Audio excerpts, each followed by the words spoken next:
स्वागत है आपका करियर एकेडमी के यूट्यूब चैनल पर। तो आज की क्लास में मैं आपको हरियाणा में एचसीएस जुडिशियल की वैकेंसी के बारे में बताऊंगा। जैसे कि आपको पता है कि हरियाणा में एक नई वैकेंसी आई है जो जुडिशियल एग्जाम के लिए है, यानी लॉ ग्रेजुएट के लिए एक नई वैकेंसी आई है जिसको हम एचसीएस यानी Haryana civil services judicial branch के नाम से जानते हैं। और ये वैकेंसी 2017 के लिए इम्पोर्टेंट है। तो इसमें सभी लॉ ग्रेजुएट जो हैं जिनकी आयु 21 से लेकर 42 तक नॉर्मल में है वो सभी इसको अप्लाई कर सकते हैं। तो ये जो है हरियाणा की एचसीएस जुडिशियल के नाम से वैकेंसी आती है। इस वैकेंसी में मैं आपको डिटेल देने का प्रयास करूंगा। सबसे पहले आता है इस वैकेंसी की एडवर्टाइजमेंट नंबर। तो इस वैकेंसी का एडवर्टाइजमेंट नंबर जो है 06/2016 यानी 2016 का 6 नोटिस नंबर है जिसके तहत ये वैकेंसी आई है। फिर आता है जी इस वैकेंसी की जो डेट ओपन हुई है 20 मार्च को ये वैकेंसी आई थी, काफी दिन हो चुके हैं अभी।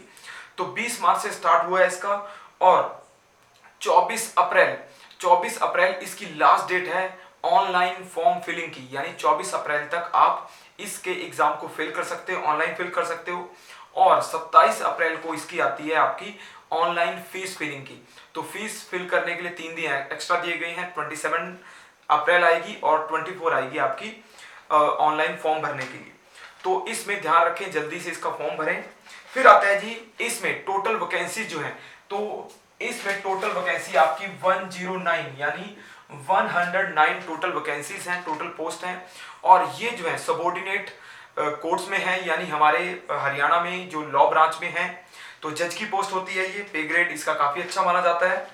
तो इसके लिए क्या है, जो एज ग्रुप है 21 से 42 है और इसमें रिलैक्सेशन है, 5 साल की एक्स्ट्रा रिलैक्सेशन है।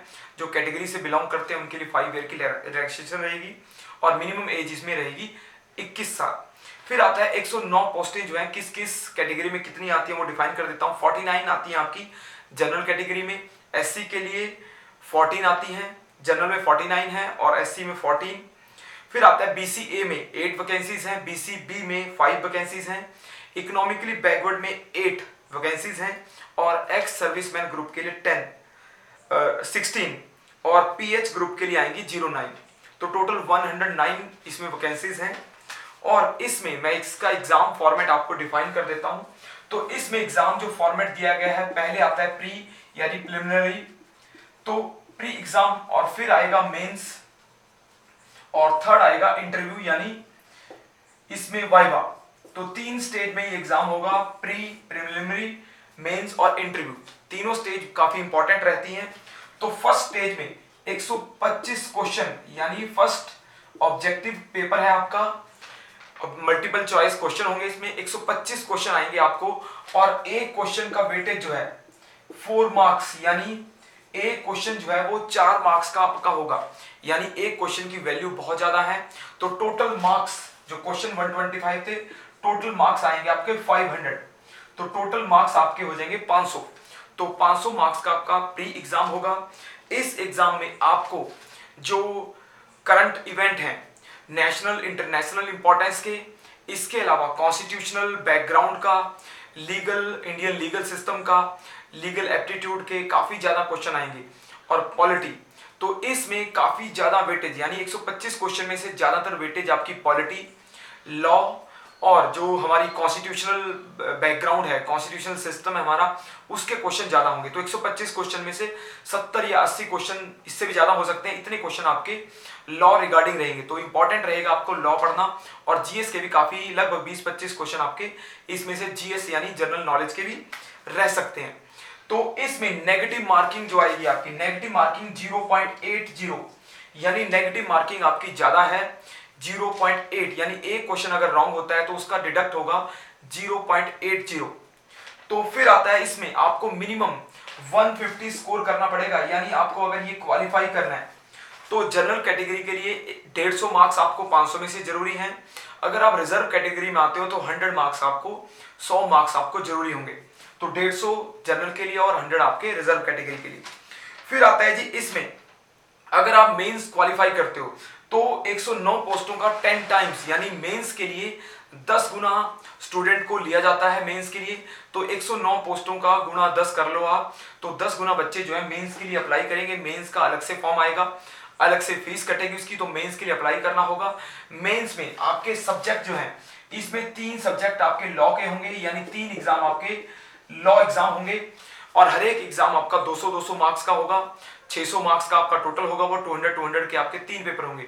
3-3 घंटे आपको रिटर्न में करने हैं, तो 600 मार्क्स आपके लॉ आपकी स्ट्रांग होनी चाहिए, लॉ का ही पेपर है तो उसमें ज्यादातर उसी का आएगा। फिर आपका एक पेपर आएगा इंग्लिश का। इंग्लिश का आपका 200 मार्क्स का पेपर है, और एक पेपर आएगा आपका हिंदी का, तो ये 100 मार्क्स का है। हिंदी का 100, इंग्लिश का 200, तो टोटल ये हो जाता है हमारा 600 जो लॉ के थे, और 300 आपके इंग्लिश और हिंदी, तो टोटल 900 का आपका टोटल मेंस एग्जाम बनेगा। बाकी इसके बाद जब आप मेंस क्वालिफाई करते हो, देन इंटरव्यू आता है, वाइवा आता है। इंटरव्यू के मार्क्स अभी डिफाइन नहीं है नोटिस में, बाकी मेंस का भी डिफाइन नहीं है। देखो ये मेंस का मैंने लास्ट पैटर्न बताया है, जो लास्ट में पहले पैटर्न आया था, उम्मीद है कि यही पैटर्न रहेगा। बाकी चेंजेस होने के चांसेस रहते हैं, फ्यूचर में कुछ भी हो सकता है।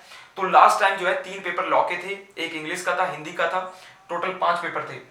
लेवल इसका लगभग लॉ लेवल का रहता है, लॉ ग्रेजुएट के लिए, इसके लिए लेवल रहेगा। और इंटरव्यू जो है लास्ट टाइम 100 मार्क्स का होता था, तो इसके भी चांसेस है कि ये चेंज हो सकता है। तो मेंस और इंटरव्यू का डिफाइन नहीं किया गया, सिर्फ प्री का डिफाइन था, जो नोटिस में डिफाइन था। तो मैंने प्री के रिगार्डिंग आपको बता दिया है। मेंस और इंटरव्यू जो है इसमें अगले चरण है, तो लास्ट जो फाइनल सिलेक्शन होती है वो इंटरव्यू के आधार के या इंटरव्यू के मार्क्स जोड़कर होती है। प्री के मार्क्स ऐड नहीं होते, मेंस और इंटरव्यू के कंबाइंड जो मार्क्स होते हैं उसकी मेरिट बनती है। यानी मेंस और इंटरव्यू के ही आपको स्कोरिंग करने हैं फाइनल सिलेक्शन के लिए। इंटरव्यू के बाद आपकी फाइनल सिलेक्शन होती है।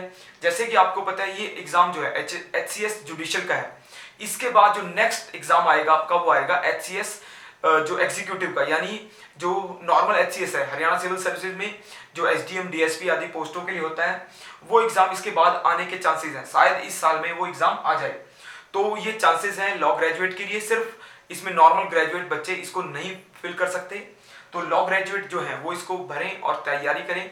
काफ़ी अच्छा एग्जाम है, काफ़ी अच्छा कंपटीशन मिलेगा इसमें आपको, और तैयारी भी आपको काफ़ी डेप्थ और डीप लेवल में इसमें करनी पड़ेगी।